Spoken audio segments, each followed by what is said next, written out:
অতীত বলেন, ভবিষ্যৎ বলেন আর বর্তমান বলেন, সব কিছুর মূলে কিন্তু কবর এবং হাসর। আপনি যেই অ্যাঙ্গেলে যান না কেন, লাস্ট স্টেজ কবর এবং হাসর। আপনি পাতালে থাকেন, জমিনে থাকেন আর আসমানে থাকেন, দেশে থাকেন এবং বিদেশে থাকেন, কিন্তু যেতে হবে কোথায়? কবরে। এই জায়গা ছাড়া আমাদের দ্বিতীয় কোনো অপশন নাই।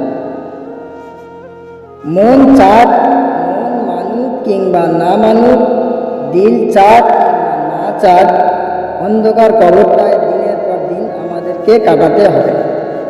হয়তো সেই কবরটা আপনার জন্য বরাদ্দ করা হয়েছে। আপনি হয়তো জীবন দশায় দৈনন্দিন কাজ করতে গিয়ে ওই কবরের পাশ দিয়ে হয়তো হেঁটে যাচ্ছেন। আপনার জন্য যে কবরটা রাখা হয়েছে, ঠিক ওই কবরটার পাশ দিয়ে দিনে 3-4 বার হয়তো হেঁটে যাচ্ছেন।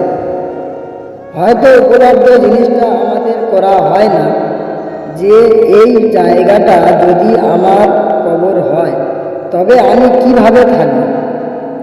হয়তো এই কবরটা আমি শুয়ে থাকব, আমার পরিচিত অপরিচিত মানুষগুলো ঠিক আমারই মতো এই কবরের পাশ দিয়ে হেঁটে যাবে। দুনিয়া এত ব্যস্ত যে সন্তান বাবার কবরে জিয়ারত করার সময় পায় না।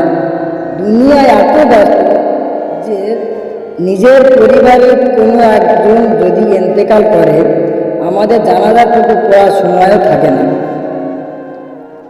এই জমিন যিনি বানিয়েছেন তিনি কিন্তু রব। যেই রব আমাদের জমিন বানিয়েছেন, সেই রব আসমান বানিয়েছেন, যেই রব দুনিয়াকে সাজিয়েছেন, আপনার এবং আমার সারা দিন এবং রাতে রিজিক নির্বাহ করছেন। আমি সবার কাছে একটাই মনোযোগ আকর্ষণ করব, যেন আমাদের নিজেদের ভালোটা যেন নিজেরাই বুঝতে পারি।